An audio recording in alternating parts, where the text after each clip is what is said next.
So adding to the store and adding gravel helped. Sand sales have picked up, and I'm willing to bet I know who's putting these full blocks in here. I know the concrete man has come to raid my shop again, and I think the concrete man enjoys the fact that I've been having gravel in here. So I noticed this is sold. Went back to get some more gravel. I'm gonna have to even dedicate maybe like a couple hours each day. And there's another store, another new shop up around the corner. We'll show you in a minute. But yeah, no, that's cool. Gravel's selling better and sand's selling better, so we'll keep filling her up. A little impromptu side note for today's episode is I'm itching. I'm itching to move out of the starter base. I want to get dug into something a little bit bigger. And so I was spent a lot of time roaming around the countryside trying to find the perfect spot, and I just couldn't find it. And I know you can go on to like chunk base with the seed, but I don't want that. I find the seed ruins it for me where I know where everything is. So I reached out on Discord for anybody that knew of the location of a mushroom island, because what I want to do needs to be mob proof. So I was talking, and I put out there that there's a reward. Snoz stood up and said he had an island and a second island. So his tunnel's already 2-1. I'll leave that for him. And he's told me chords of another one. So I promised him a stack of diamonds in reward for the location. So we're going to finish up the starter base, and I'll show you what I've done there. We'll look at the Enderman farm at the stage it's at, and then we're gonna go down Snoz's amazing tunnel over here and try to find our new forever home. So we'll check with you when we get there. And I hopped back in, came on, take a look at the shop, and I think the Baron has been back because diamond block, diamond block, diamond block, diamond block, diamond block, diamond block. So I'm pretty sure the Baron's been here. So I decided I'm gonna go too. So I started collecting some sand, and we're gonna get things full. What I did is I took diamonds and I made a shulker full of shovels, and next is to make a EXP farm so I can go and mend. There's recently been a shulker shell shop open up, say that 3 times fast, and yeah, they've become obsolete, so it's not a problem in storing things anymore, it's just a problem in getting them. So let's get this filled up and get some diamonds put away. Hey, and so the real start to this week's episode is I want to finish off showing you the starter base. I'm pretty well over it. There are some things left to do, but there are still some changes coming. This path is being changed, so I'm gonna hold off on the front entrance until the path is changed. So we moved the door last episode, and now the interior is pretty well finished. When you walk into the kitchen, so I made this cool little fridge, and there's an armor stand stuck in here with a hat on that makes it look like an ice maker. It's kind of funny. Little side counter, and I did them out of stone to make it look almost like I don't know, it's a very sleek design. A little counter table here on the center island with a little cook's top, and of course your spatula. The patio just has 2 loungers, the same as the loungers I have out there. So you can take a look at the redstone shop from the front deck. It's a really cool view. Kind of cool seeing this wild jungle and then having this really nice redstone shop in the background. And then from the kitchen I just went to a little dining room table. Just a little placemats, and then I increased the shelving, the same as the other side of the fireplace. And as we go through the season and get little trinkets, we'll put them in here. So like I left the armor from the wither fight, and then it's got the shulker box of like healing potions in his hand. So yeah, that's pretty much it. Beacon from the fight. Nice little light fixture in the house. It's very cool at nighttime. It's a dark ambiance, but there's enough light coming from that beacon, and there's a couple of hidden campfires in under here that it lights the whole place up enough to keep the mobs from spawning. So it's kind of cool. Out here, I think I'm done with landscaping. I like the mix.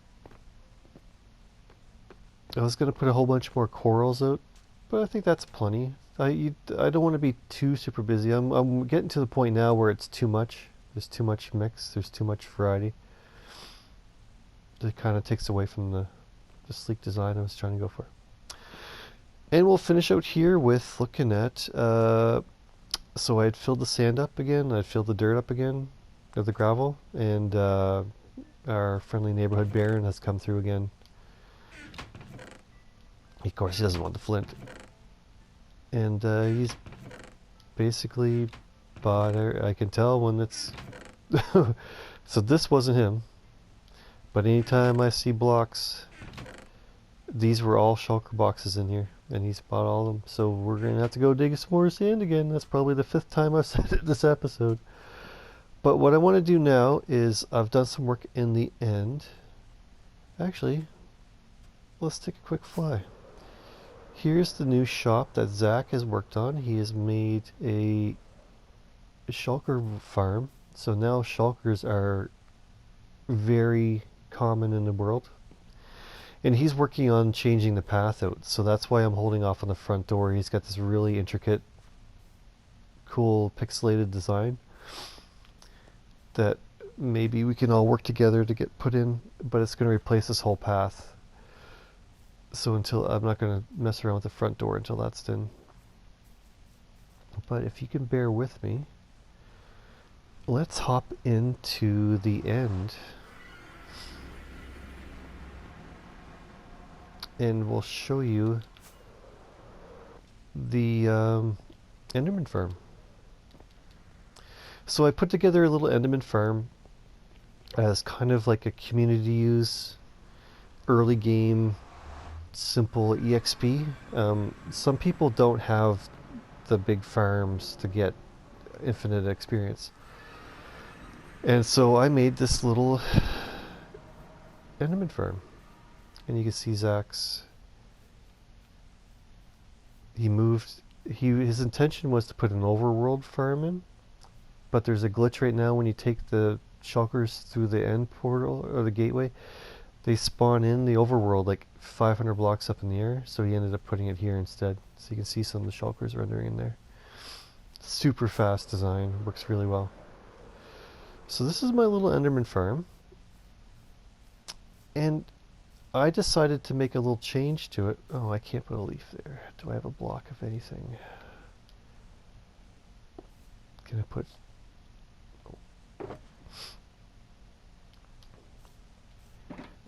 So the little change I made was I put these little fins. Actually, that's going to have to move out. I put these little fins out underneath.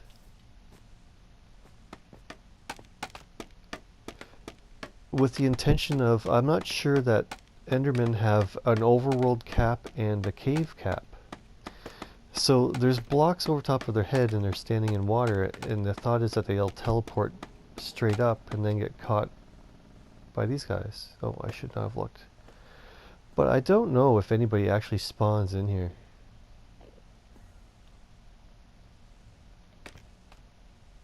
So yeah, it's just a bamboo farm trick where they're standing in a staging scaffolding, and with their head in the water, then they would automatically teleport up. But what I would say is, this farm, they're not super fast. They're not the best source of EXP, But since I've put those fins in, I do seem to get like 9 spawns in here.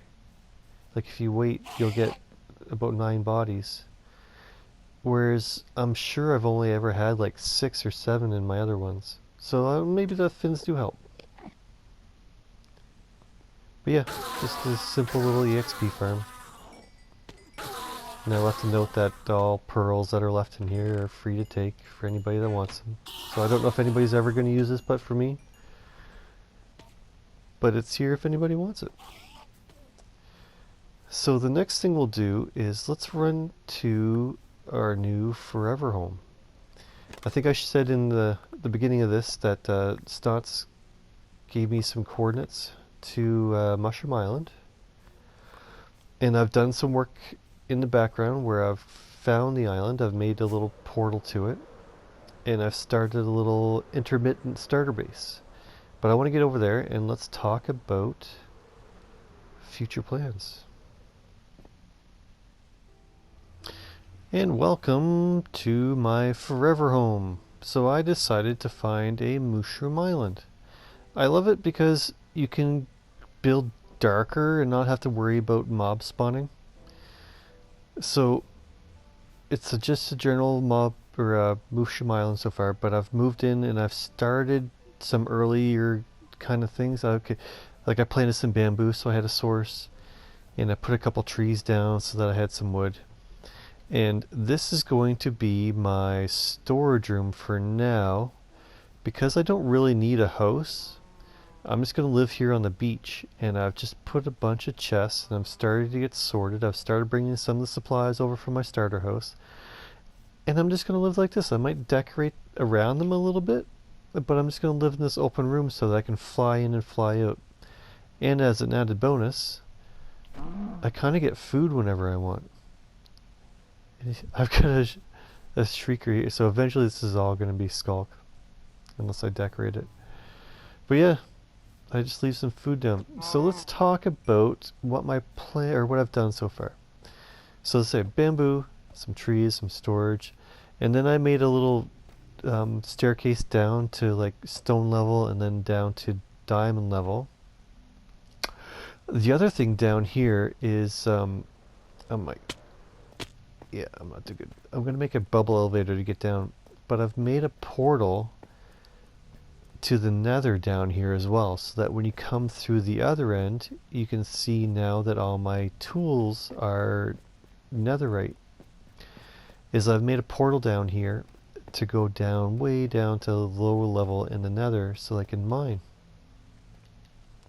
So it's just down here for now, and this is going to be where I get my deep slate, and I'll decorate it in the future. But yeah, there's a portal right here to go down.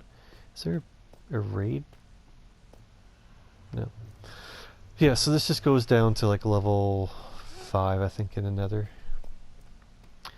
But this will be my my future mine site for diamonds and for deep slate.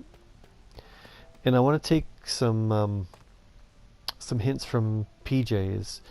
If you decorate it and make things look a little bit better, you're more apt to come down here. So yeah, I want to make supports, and that's why I made the staircase so wide, is so that I can come back through and decorate.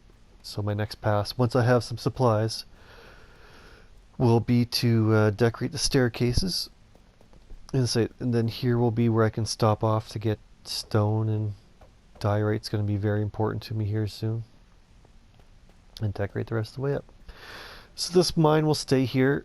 I'll probably work on like a building at the top here to decorate it.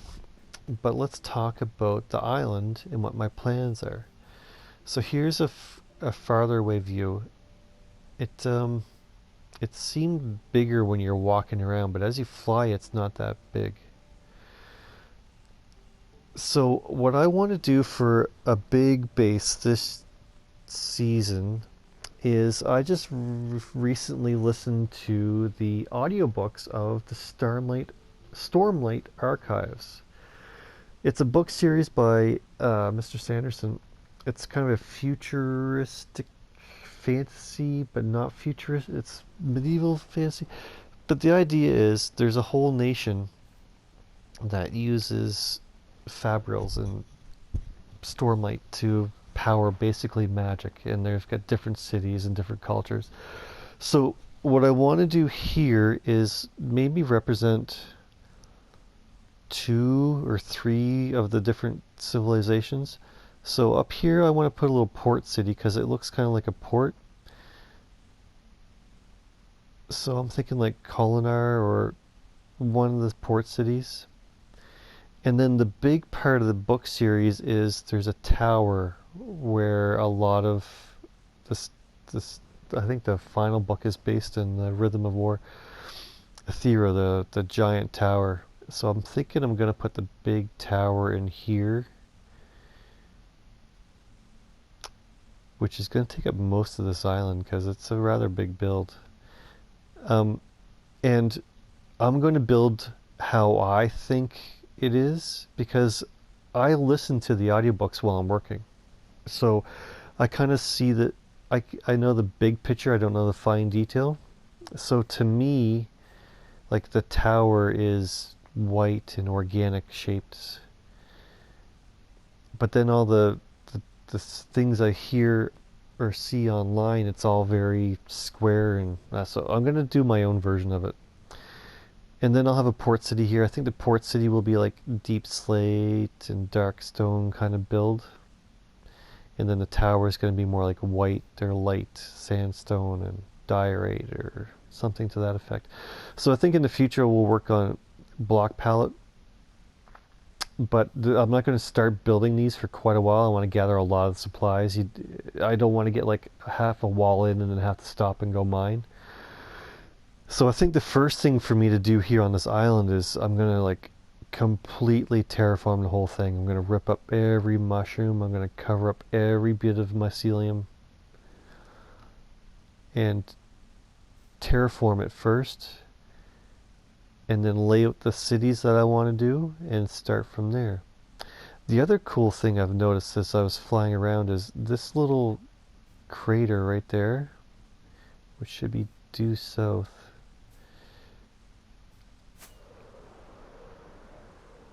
There's a little, yeah, right here. It's very deep. So this goes down, and I just noticed down there that there's a mine shaft. I was like, oh, I can go down there and get some diamonds. And then, once you get down into it, a little bit farther down, I don't want to fly down there yet.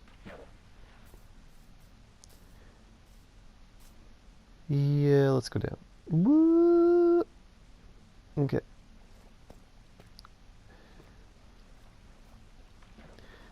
Yeah, so there's a mine shaft down here, and then just over this little cliff in the distance, there's another mine shaft down at bedrock level. So it's just a huge, huge, huge. I know it's dark and you can't really see. But yeah, there's another mine shaft down there. It's 2 separate things. So I've got a lot of exploring to do and lighting up to do. But this leads me to another part of the book series is on the, I think it's the astral plane. Where the data kind of people are. There's the chasm monsters or something like that. So maybe we'll do like a sculpture in this area in the future where there's a creature coming up out of this hole. So I can kind of use the terrain here to show a story. I might have to open it up a little bit more, but yeah, maybe there's a big monster coming out of here. So that would lead to like the tower build will be in this kind of area. And I'm thinking like 200 circumference base or so, and it's going to go up a long, long, long ways, like almost the build limit. And then coming back to here, this is the little cove I picture there being like a sprawling city. I guess it won't be that sprawling. But I mean, I don't know how long the season's going to be for this, so I can pick away maybe there's one or two buildings, and as I have more time, I can flesh it out a bit more. And then there's Queen. The other part of the story to me was the fact that there's different planes of existence. So there's the astral plane, which is perfect for Minecraft because this can be the normal human plane, and then the astral plane can be the nether. So I want to take a quick peek into creative to end this episode today to show you what my thought is for the astral plane. Back over here in the creative world, and here's my quick mock-up.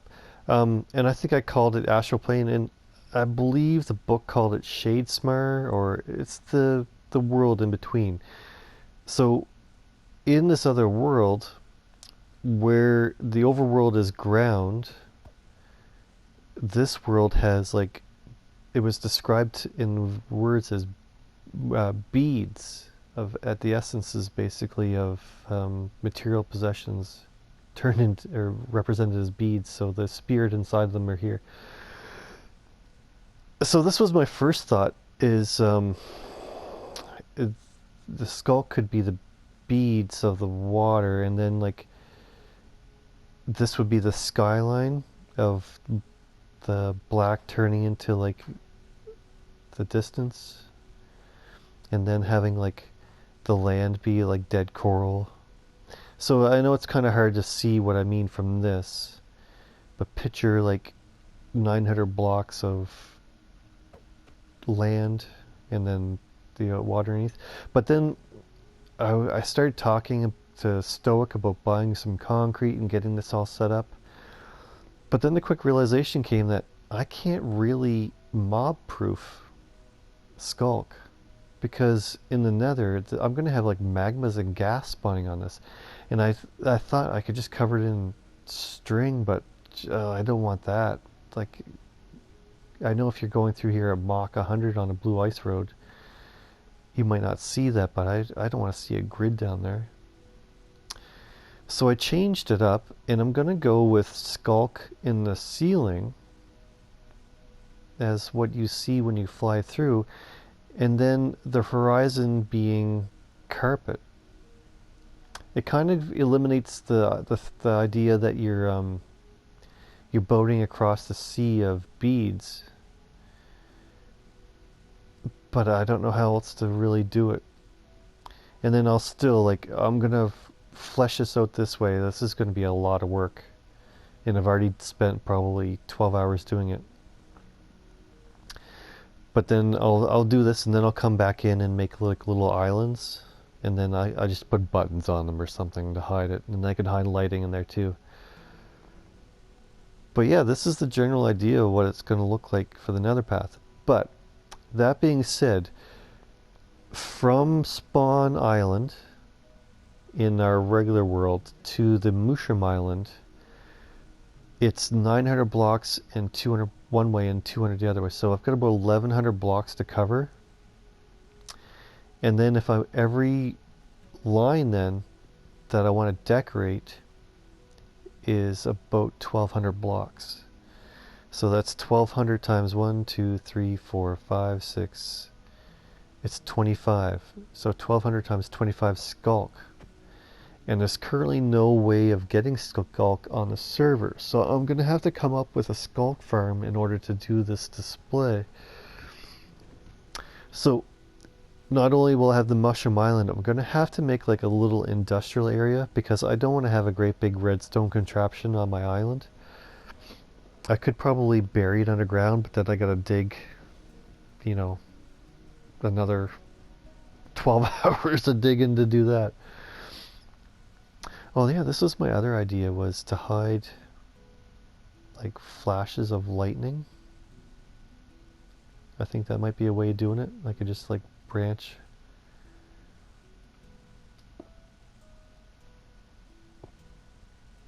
Little flashes of glass.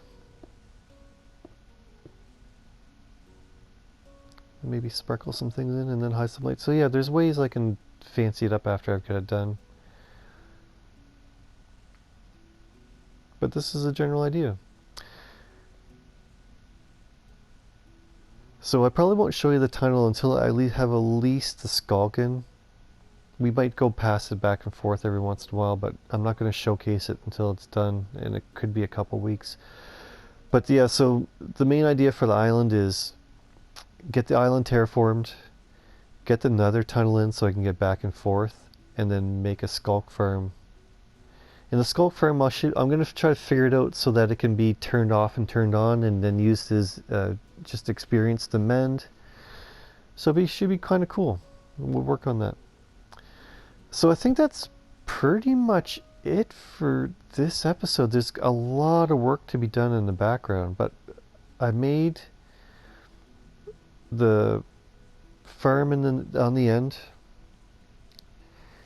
and we've done a bunch of shop stuff, and there's been a lot of work done behind the scenes. So that's going to be it for this week, but we'll go to the tips and tricks, and I think the tips and tricks will go back to the realm, so we'll be there.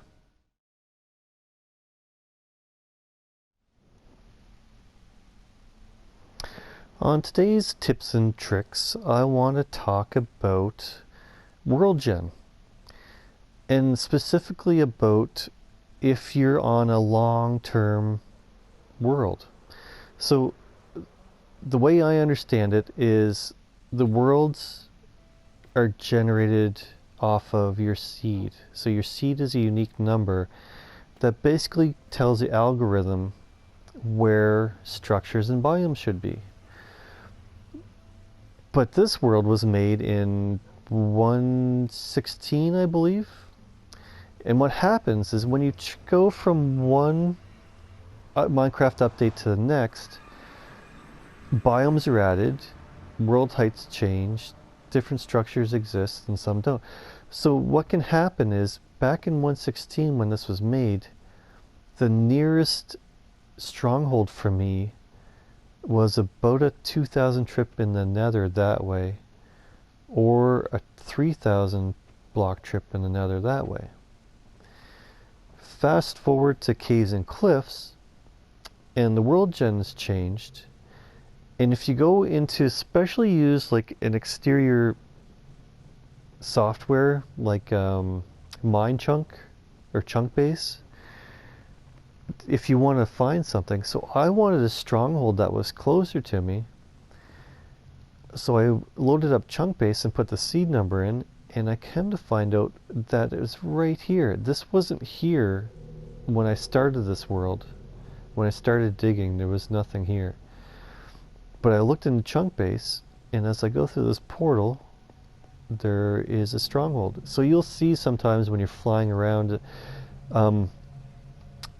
it would have to only be in chunks that you hadn't been in before. So that's why sometimes it's not too good to explore your world, is if you've got stuff close by that you know you need, then go get it. But try to avoid exploring the world needlessly, because then things like this would never happen. If I had gone through this area in the overworld before this happened, this wouldn't be here. So I made a little end city replica of the nether,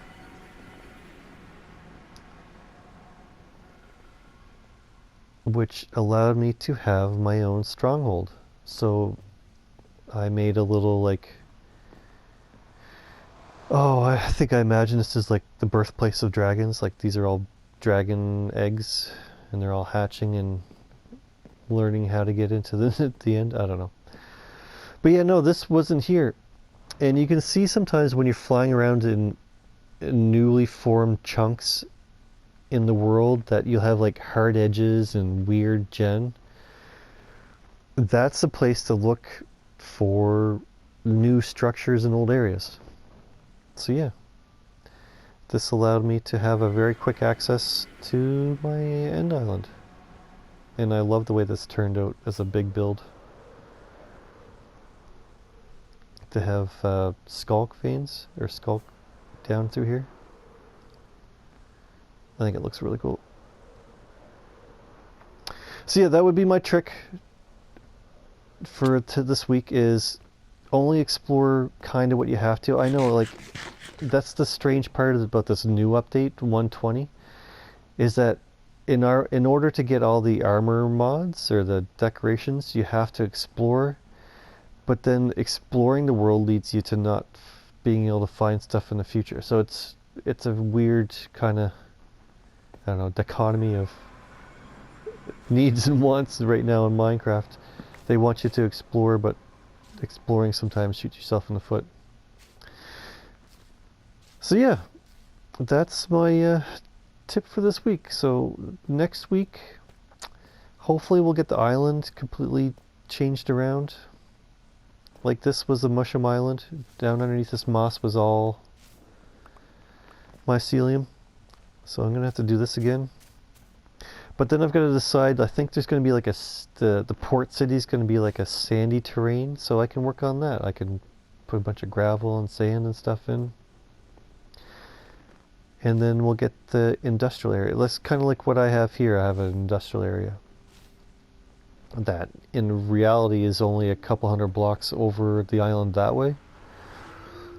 But I want it far enough away from render distance so that you can't see it from when you're here. So like I've got a little industrial area over here. I want to kind of do this again.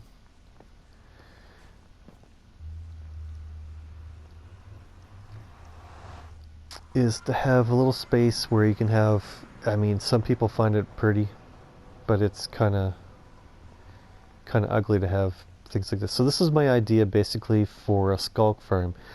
Is I'm going to have a portal ticking farm to kill to get experience, but then the experience is going to drop onto a like a stone generator, which will then poop out skulk that I can use to decorate my tunnel with. And then I should be able to turn, maybe by removing the skulk catalyst, to then just be able to mend with. But yeah, nobody wants to see this in their base. So I'm going to hide this over probably an ocean again.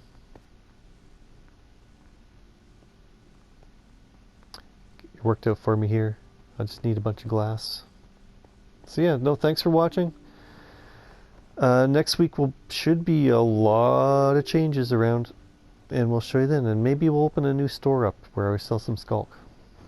So cheers, thank you very much for watching, and see you next time.